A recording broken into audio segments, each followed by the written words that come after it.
Hello students. आज का हमारा जो चैप्टर है वर्क ऑर्गेनाइजेशन एंड मैनेजमेंट का, उसमें एक टर्म आपको मैं बताना चाह रहा हूँ। वो है कॉम्पिटेंट अथॉरिटी। तो कॉम्पिटेंट अथॉरिटी किसको कहा जाता है, जिसको हिंदी में कहा जाता है सक्षम अधिकारी। तो सक्षम अधिकारी किन्हें कहा जाता है, ये हम आज देखेंगे कि निर्माण कार्य के विभागों में प्रत्येक अधिकारी के वित्तीय तथा प्रशासनिक अधिकार सुनिश्चित होते हैं।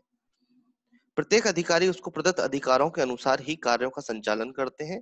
जो कार्य जिस अधिकारी के अधिकार में आता है, वह अधिकारी उस कार्य के लिए सक्षम अधिकारी कहा जाता है। हर एक काम के लिए वित्तीय काम, तकनीकी काम, ये अलग अलग तरह से बटे हुए हैं और इनका कार्य क्षेत्र भी अलग अलग है।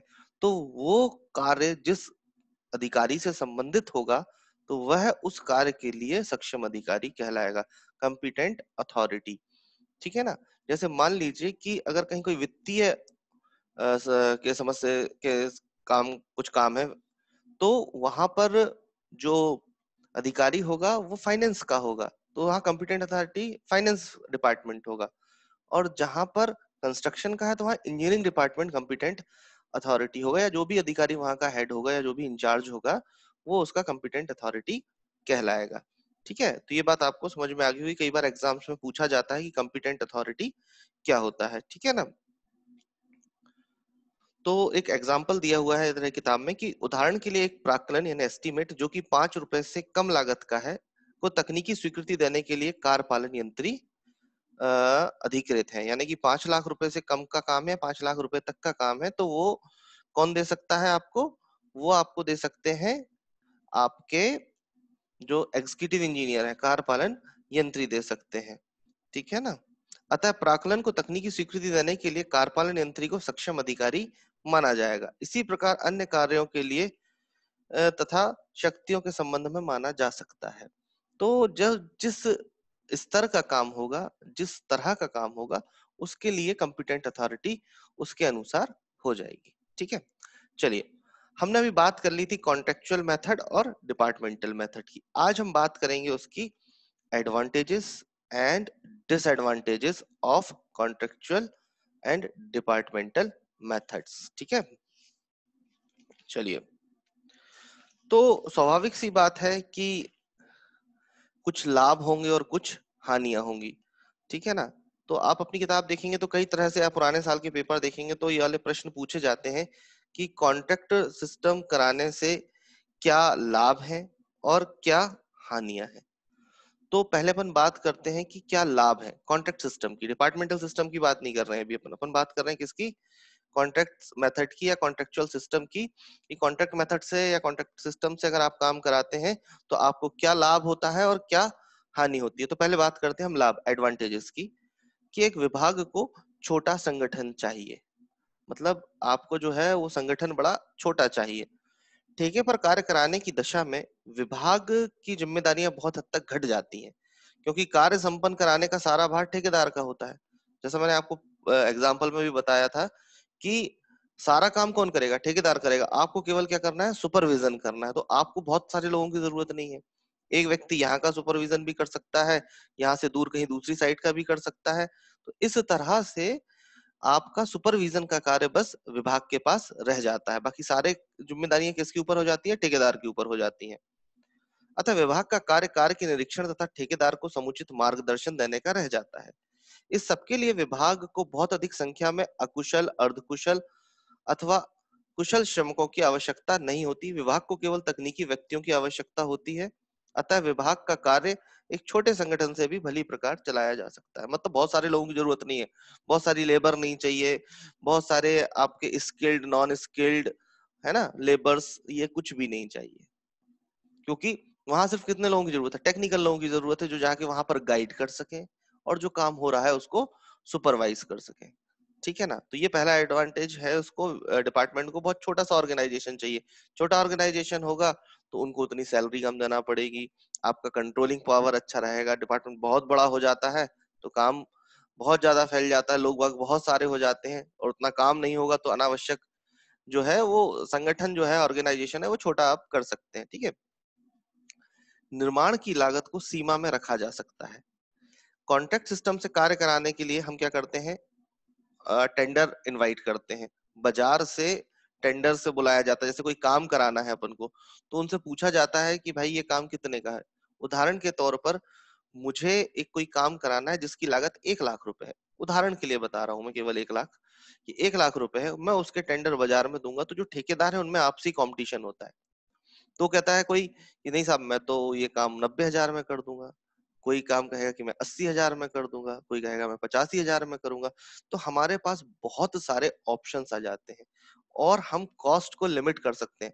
हमको तो 1 लाख रुपए खर्च करना थे, हमारा एस्टिमेट 1 लाख रुपए बोल रहा था कि 1 लाख रुपए खर्च होना है, लेकिन कॉन्ट्रैक्ट कॉन्ट्रैक्टर जो टेंडर उसके लिए प्लेस करते हैं, है ना, तो वो अपना ऑफर कितना करते हैं उससे कम कर देते हैं। तो ये एडवांटेज हो जाता है कि हम कॉस्ट को भी रोक सकते हैं due to the market competition.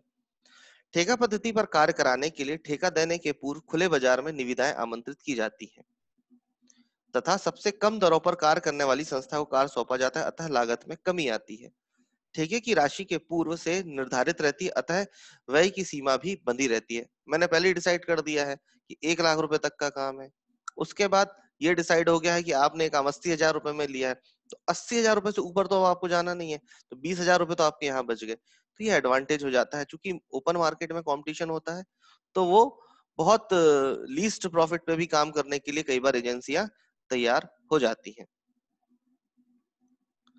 इसके साथ साथ जब बड़े काम होते हैं तो अनुभवी ठेकेदारों और संसाधनों का लाभ उठाया जा सकता है।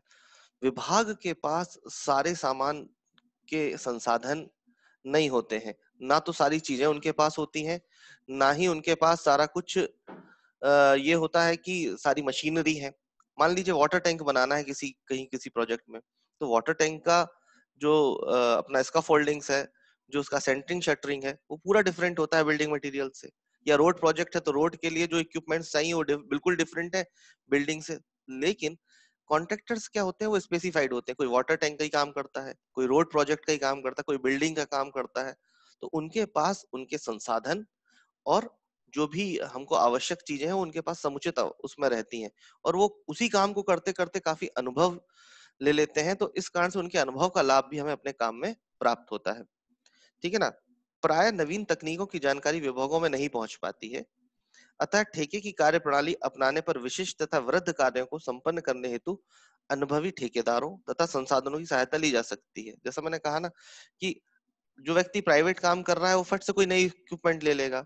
गवर्नमेंट सिस्टम में नया इक्विपमेंट आने में एक प्रोसेस होगा, उसका फंड एलोकेशन होगा, फिर उसकी परचेज होगी, है ना, उसमें टाइम लग जाता है। और फिर ये थोड़ा सा एक मतलब ऑफ रिकॉर्ड हम कह सकते हैं बात की, गवर्नमेंट सिस्टम में प्रोसेस थोड़ा सा स्लो हो जाता है, इस कारण से प्राइवेट जो व्यक्ति रहता है वो तो अपने काम करने के लिए सारा सामान ले ही लेता है। इस तरह से ये इसका एक एडवांटेज हमको मिल जाता है कि हम स्पेसिफाइड या स्पेसिफिक कॉन्ट्रैक्टर को उस काम को दे देते हैं, तो उसके पास सारे संसाधन होते हैं, नई टेक्नोलॉजी होती है, तो वो काम अच्छा हो जाता है। ये एडवांटेजेस है। अब बात करते हैं कि कॉन्ट्रैक्ट सिस्टम के डिसएडवांटेजेस क्या है। एडवांटेजेस तो हमने बात कर लिया कि संगठन छोटा चाहिए है, ठीक है ना, हमने कॉस्ट को अपने उसमें रख लिया है, कंट्रोल कर लिया है। इसके साथ साथ हमको नई टेक्नोलॉजी और एक्सपीरियंस कॉन्ट्रैक्टर्स मिल जाते हैं। These are the advantages. अब हम बात कर रहे हैं किसके, अब हम बात कर रहे हैं कि इसके डिसएडवांटेजेस क्या है। तो पहला, ठेकेदार द्वारा कार्य पर प्रयुक्त सामग्री की गुणवत्ता में कमी तथा शासन द्वारा प्रदाय गई सामग्री जैसे सीमेंट इस्पात आदि में हेराफेरी कर लाभ कमाने की प्रवृत्ति। क्या होता है, कई बार क्वालिटी कॉम्प्रोमाइज करने लगते हैं कॉन्ट्रैक्टर्स। अगर आपका सुपरविजन अच्छा नहीं है, आप साइट पर विजिलेंट नहीं है, तो हो सकता है कि वो जो आपको सभी को पता है, आप लोग मटेरियल टेक्नोलॉजी पढ़ चुके हैं कि मटेरियल हर क्लास का आता है। आपने फर्स्ट क्लास का पेमेंट किया है उसको, और वो सेकंड क्लास का यूज कर रहा है, ठीक है ना। आपने स्पेसिफाइड थिकनेस कुछ दी है और वो दूसरी थिकनेस पे काम कर रहा है। एक्सकवेशन के लिए आपने कुछ डेप्थ डिसाइड की थी, उसने कोई और दूसरी डेप्थ ले रखी है। तो अगर आप सुपरविजन में चूक कर रहे हैं, दूसरा आपने कुछ मटेरियल दे रखा है, सीमेंट दे रखा है, जैसे मैंने पहले भी बताया था आपको कि डिपार्टमेंट्स अपना सामान दे देते हैं, जैसे सीमेंट रीइंफोर्समेंट। तो जब वो आपने उनको सामान दिया है ना, तो वो उस सामान को बचाने की कोशिश करते हैं, उस सामान में हेरा फेरी करने की कोशिश करते हैं कि वो सामान बचा लें, कि वो तो लग गया है, और उसको फिर बाहर बाजार में बेच दें। इस तरह के भी प्रकरण सुनने में आते रहते हैं। कार्य की गुणवत्ता में निर्धारित मानकों का पालन न करते हुए कार्य को शीघ्रता पूर्वक निपटाने तथा अधिक लाभ कमाने की लालसा। जो स्पेसिफिकेशन है, जो स्टैंडर्ड्स हैं, उनको फॉलो ना करते हुए वो क्या कर रहे हैं, वो कुछ दूसरे तरीके से काम कर रहे हैं जिससे ज्यादा लाभ मिलेगा। जैसे मैंने भी एक एग्जांपल दिया कि उन्होंने सेकंड क्लास मटेरियल यूज कर दिया, जो थिकनेस बोली है उस थिकनेस पे काम नहीं किया, जो ग्रेड ऑफ कंक्रीट बना के देना चाहिए था वो कंक्रीट ग्रेड में क्वालिटी कॉम्प्रोमाइज कर लिया, जो कंटेंट सीमेंट कंटेंट है उसको थोड़ा सा कम कर दिया, है ना। तो ये चीजें क्या होती हैं, कॉन्ट्रैक्ट सिस्टम में प्रॉब्लम करती हैं, क्योंकि अगर ध्यान नहीं आपने दिया तो ये प्रॉब्लम आ सकती है।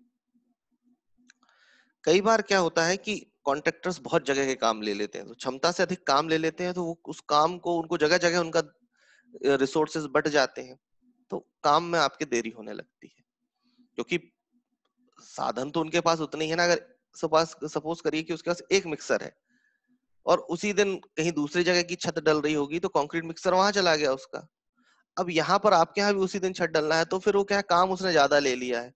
तो कॉन्ट्रेक्चुअल सिस्टम में ये दिक्कत होती है कि वो काम को टालते हैं, कि जहां पहले पेमेंट होना है वहां का काम पहले कर लेते हैं, तो भी एक ये दिक्कत आती है। इसके साथ साथ कई बार अनावश्यक विवाद की स्थितियां निर्मित होती हैं और कुछ ऐसे दावे प्रस्तुत किए जाते हैं जो कि निराधार होते हैं, जिससे कि विभाग से वो अधिक से अधिक लाभ कमा सकें। उदाहरण के तौर पर कि अगर कोई काम आपने कहा और उस काम का अगर एस्टिमेट में थोड़ा सा भी अगर कहीं कुछ दिक्कत आ रही है, तो उसकी भी वो एक्स्ट्रा आइटम फॉर्म कर देंगे। एक्स्ट्रा आइटम मतलब ऐसे काम जो कि आपके टेंडर या कॉन्ट्रैक्ट में नहीं थे और वो आपको कराना पड़ रहे हैं। लेकिन कई बार कुछ हिडन काम होते हैं जो उनको करना चाहिए, लेकिन वो उसके लिए भी एक्स्ट्रा आइटम की मांग करने लगते हैं, जो कि उचित नहीं है। मैंने आपसे पहले भी कहा था ना कि ये सब्जेक्ट इतना इम्पोर्टेंट है कि इस सब्जेक्ट के जब जब आप फील्ड में नौकरी करने जाएंगे, अगर गवर्नमेंट सिस्टम में जाएंगे, तो इसको आप बहुत अच्छे से महसूस करेंगे कि ये कितना आवश्यक था। ठीक है ना। तो ये हमने बात की कुछ एडवांटेजेस की और डिसएडवांटेजेस की कॉन्ट्रैक्ट सिस्टम की। ठीक है। इसके अलावा कुछ और डिसएडवांटेजेस हैं, जैसे भुगतान में विलंब होने से कार्य की प्रगति में असाधारण रूप से कमी तथा गतिरोध। कई बार क्या होता है कि गवर्नमेंट सिस्टम में फंड रुक जाता है, फंड ना आने के कारण कॉन्ट्रैक्टर काम रोक देता है कि भाई हमको जब तक पेमेंट नहीं होगा तब तक हम काम नहीं करेंगे। ये डिसएडवांटेज है। अनेक बार ठेकेदार के पास उपलब्ध तकनीक बहुत खर्चीली तथा समय लेने वाली होती है, उसके पास जो टेक्नोलॉजी है वो काफी टाइम कंज्यूमिंग है, तो उससे आपका प्रोजेक्ट डिले होता है। और कई जगह क्या होता है, जिन कार्यों की माप नहीं हो सकती उस पर वो एक्सेस पेमेंट करने का दबाव बनाते हैं। जैसे साफ सफाई है, अब साफ सफाई का क्या मेजरमेंट है, कोई मेजरमेंट नहीं है, तो उसके लिए वो अधिक से अधिक रेट कोट करने की कोशिश करते हैं। इसका डिसएडवांटेजेस है। ठीक है ना। ठेके पर कार्यों पर श्रमिकों का शोषण, अव्यवस्था, आवश्यक सुविधाओं का अभाव, सुरक्षात्मक उपकरणों वस्त्रों आदि का न होना, दुर्घटना की दशा में उपचार की कमी तथा समुचित क्षतिपूर्ति का भुगतान न होना, अवकाश तथा अन्य सुविधा का अभाव प्राय पाया जाता है। महिलाओं तथा बाल श्रमिकों के मामले में भी श्रम नियमों की अवहेलना की जाती है। ये बात बिल्कुल सही है कि गवर्नमेंट सिस्टम में आप लेबर लॉस को फॉलो करेंगे, पर जो व्यक्ति प्राइवेट है वो अपनी रिस्क पर लेबर लॉस को ताक पर रख देता है। महिलाएं और बच्चे काम करते हुए सामान्यतः देखे जाते हैं, जो कि एक क्राइम है।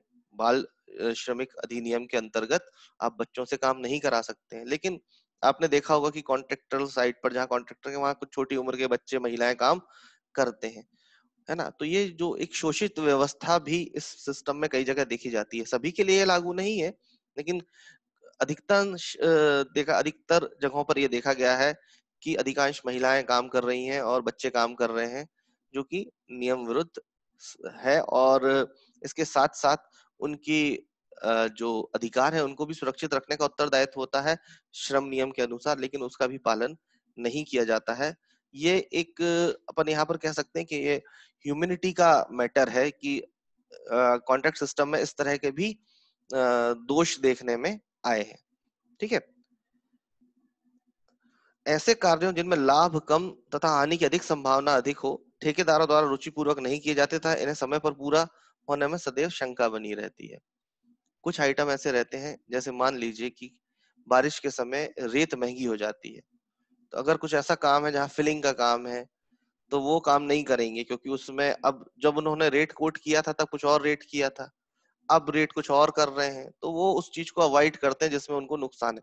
क्या होता है कॉन्ट्रैक्ट, जब आप लोग अभी और थोड़ा समझेंगे, जब एस्टिमेट वगैरह पढ़ेंगे, तो क्या कॉन्ट्रैक्ट में बहुत सारे आइटम होते हैं, किसमें बहुत सारा लाभ होता है, किसी में बहुत थोड़ा लाभ होता है, तो वहां से एवरेज मिला के एक पॉजिटिव पोजीशन पर वो आते हैं। मान लीजिए कि वो जिस पर सोच के चले थे कि यार इसमें हमको इतना थोड़ा मिलेगा, अगर वो भी नहीं मिल रहा है, तो वो क्या करते हैं, उस काम को करने से मना कर देते हैं कि इसमें हमको लाभ नहीं है। तो इस कारण से ये इसके डिसएडवांटेजेस हैं, ठीक है ना। हालांकि आजकल सीआई कॉन्ट्रैक्ट मेथड ही यूज हो रहा है मैक्सिमम, लेकिन इसके कुछ लाभ और जो हानि थे वो उस पर अपन ने अभी चर्चा की। अब बात करते हैं अपन डिपार्टमेंट सिस्टम की, ठीक है ना। डिपार्टमेंट सिस्टम के फायदे भी हैं और नुकसान भी हैं, ठीक है ना। तो जैसे अनेक ऐसे कार्य जिनकी माप नहीं ली जा सकती, जैसे नींव से पानी निकालना, सीमेंट का घोल डालना आदि ठेके पर नहीं कराए जा सकते। ऐसे समस्त कार्य विभागीय रूप से कराना लाभदायक है। ऐसे काम जिनका मेजरमेंट नहीं हो सकता है, आप उनको डिपार्टमेंटल कराइए, क्योंकि अगर आप उसको कॉन्ट्रेक्चुअल कराएंगे तो उसका मेजरमेंट नहीं है, तो फिर उसमें वो रेट आड़े टेढ़े होंगे, ठीक है ना। तो इस कारण से हमें जो छोटे काम है जिनका मेजरमेंट नहीं हो सकता, वो डिपार्टमेंट से कराने चाहिए। बहुत छोटे छोटे कार्य विभाग द्वारा किया जाना ठीक रहता है। बहुत छोटे से पीस वर्क है, जैसे हमने जब डिस्कस किया था अपन ने, तब बात हुई थी कि पीस वर्क जो है वो उनको कैसे कराना चाहिए, हमको डिपार्टमेंटल कराना चाहिए। ऐसे सभी कार्य जिसमें मदें या दरें निश्चित नहीं होती, तो विभागीय रूप से कराया जाना लाभकारी होता है। उदाहरण, भवनों में मरम्मत या सजावटी कार्य अथवा सुरक्षात्मक उपाय। कुछ सजावट का काम होना है ना, कुछ सुरक्षात्मक उपाय उसमें लगाए जाने हैं, ठीक है। तो इन सब के रेट और माप डिसाइड नहीं है, ठीक है ना। तो सुंदरता का, सौंदर्यीकरण का काम है, तो इस काम को विभाग से कराया जाना ज्यादा उचित होता है, ठीक है। ठेके पर कार्य कराने की पूर्व अनेक प्रकार की तकनीकों, कायदे, कानूनों और नियमों का पालन करना अनिवार्य होता है। ऐसे कार्यों को विभागीय रूप से निपटाया जाना उचित रहता है। कुछ ऐसे काम हैं जहां पर आपको कुछ लीगल ऑब्लिगेशंस हैं, तो वो आप डिपार्टमेंटल ही करें तो ज्यादा अच्छा होता है। विभागीय रूप से कार्य कराए जाने वालों की गुणवत्ता अच्छी रहती, क्योंकि इनके पीछे लाभ अधिक प्राप्त करने जैसी कोई भावना नहीं होती। कोई कॉन्ट्रैक्टर नहीं है ना, जो भी स्टाफ है उसको वो काम करना है, तो वो अनावश्यक उसमें लाभ कमाने की लालसा नहीं रहेगी। तो इस कारण से हम इस पे भी अपना कॉस्ट को कंट्रोल कर सकते हैं, है ना। विभाग के पास तकनीकी कर्मचारियों का एक व्यवस्थित दल रहता है, जो कि विशेष कार्यों को अच्छे से निपटा सकता है। सब क्वालिफाइड इंजीनियर्स रहते हैं डिपार्टमेंट में, तो वो किसी कामों को बहुत अच्छे से कर सकते हैं। तो ये थे क्या एडवांटेजेस किसके, डिपार्टमेंटल वर्क्स के। अब बात करते हैं हम डिसएडवांटेजेस की। क्या है कि जैसा कि पहली बात है कि अगर हम डिपार्टमेंटल बड़े काम करेंगे तो उसके लिए हमको बहुत सारा एक सेटअप चाहिए, इंफ्रास्ट्रक्चर चाहिए, उसके लिए एक टीम चाहिए, है ना, उतनी लेबर्स चाहिए, और ये बड़ी दिक्कत होती है। श्रमिकों का नियोजन तथा उनसे काम कराना एक कठिन कार्य है। वर्ष में अनेक महीनों में कृषि कार्यों तथा त्योहारों के कारण श्रमिक उपलब्ध नहीं होते, जिससे कार्य में बाधा आती है। अब आपके पास लेबर नहीं है, आपको पता है कि बीच में कभी त्योहार आता है तो लोग बाग चले जाते हैं, जब कटाई आती है कृषि कार्यों की, गेहूं की फसल कटती है जब, है ना, तो क्या होता है, लेबर कटिंग में चली जाती है, क्योंकि वहां पर उनको कुछ धनराशि अधिक मिलती है, और वो उनको गांव के गांव उनको काम मिल जाता है। तो उस समय लेबर की प्रॉब्लम होती है और लेबर नहीं मिल पाती है। अब डिपार्टमेंट लेबर कहाँ से लाएगा, और इतने सारे लेबर्स को अगर आप रेगुलर अपॉइंट कर लेंगे, तो काम नहीं होने पर भी आपको उनका भुगतान करना पड़ेगा, जो कि क्या हो जाएगा कि बहुत कठिन हो जाता है, और जो है कि वो मितव्यय नहीं रह जाता, इकोनॉमिकल ना होके अनइकोनॉमिकल हो जाता है, खर्चीला हो जाता है। इसके साथ साथ अर्धकुशल और कुशल श्रमिक आसानी से नहीं मिलते हैं, क्योंकि इनकी संख्या कम है। ठेकेदारों के पास ये ऑलरेडी रहते हैं, उनके काम कहीं ना कहीं चलते रहते हैं। लेकिन डिपार्टमेंट का, आज इस डिपार्टमेंट का काम है, कल नहीं है, फिर और आप उन श्रमिकों का क्या करेंगे। इस कारण से ये एक इसमें इसकी हानि है कि हमारे पास ये उपलब्ध नहीं हो पाते हैं। दैनिक वेतन भोगी श्रमिकों को मासिक अथवा साप्ताहिक भुगतान में कठिनाई होती है, क्योंकि विभाग में ठेकेदारों की तरह श्रमिकों को अग्रिम भुगतान करना संभव नहीं होता। ठेकेदार क्या होता है कि पहले पैसे दे देता है कि लो तुम ये पैसे रख लो, काम शुरू करो, उनको थोड़ा ना कहीं हिसाब देना है। गवर्नमेंट सिस्टम में ऐसा नहीं कर सकते, जब तक काम नहीं होगा तब तक आप पेमेंट नहीं करेंगे, ठीक है ना। और लेबर उतने दिन रुक नहीं सकती कि वो एक महीने सैलरी जैसा रुके रहे, क्योंकि लेबर्स को तो रोज शाम को पैसे चाहिए, उसके उतने खर्चे, ठीक है ना। अगर उसके पास इतने पैसे होते तो वो लेबर क्यों होता। तो ये बड़ी समस्या है कि उनको रोज का रोज पेमेंट गवर्नमेंट सिस्टम में किया नहीं जा सकता, या तो वो साप्ताहिक होगा या मासिक होगा। और उस समय और उनको अगर कभी कुछ पैसे की जरूरत हो तो शासकीय पैसे किसी को नहीं दिए जा सकते। हाँ, प्राइवेट व्यक्ति अपने यहाँ दे देता है पैसे, ठीक है, ले जाओ, आगे पीछे उससे वसूल करता रहेगा। तो ये डिपार्टमेंटल सिस्टम में कमी आती है, ठीक है ना। विभाग द्वारा समय समय पर सामग्री प्रदान न होने पर कार्य में विलंब होता है तथा श्रमिक बेकार हो जाते हैं। मान लीजिए कोई मटेरियल नहीं आ पाया, किसी कारण से डिले हो गया, तो उस दिन लेबर बेकार है। कॉन्ट्रैक्टर के पास ऐसा नहीं होता है, उसके पास अगर लेबर नहीं आती है तो कहीं दूसरी जगह यूज कर लेता है, मटेरियल नहीं आता है तो कहीं दूसरी जगह लेबर का यूज कर लेगा। तो ये चीजें जो है काफी प्रॉब्लम क्रिएट करती हैं डिपार्टमेंटल वर्क में, ठीक है ना। विभाग द्वारा औजार तथा संयंत्र उपलब्ध न होने पर विलंब तथा हानि होती है। मान लीजिए कोई ऐसा इक्विपमेंट चाहिए जो विभाग में है नहीं, फिर आप उसको कहीं से मंगाएंगे, और जब तक वो इक्विपमेंट नहीं आएगा तब तक वो काम नहीं होगा। इस कारण से ये भी इसमें हानि होती है। अधिक लिखा पढ़ी तथा निरीक्षकों की आवश्यकता होती है। काफी राइटिंग वर्क होता है गवर्नमेंट सिस्टम में, सारी चीजें प्रॉपर ब्लैक एंड व्हाइट में होना चाहिए, मतलब राइटिंग में होना चाहिए। जब तक राइटिंग में नहीं होगी तो डिपार्टमेंटल वर्क सही तरह से फ्लो नहीं करेगा। इस कारण से ये कुछ बातें थी जिससे आपने देखा कि डिपार्टमेंटल वर्क से क्या लाभ है और क्या हानियां हैं। तो आज के लिए इतना ही रखते हैं। आज आपने देखा advantage and disadvantages of contract system and departmental system, ठीक है। तो आज की क्लास में यही खत्म करता हूँ। अपना ध्यान रखिए, सुरक्षित रहिए। Thank you.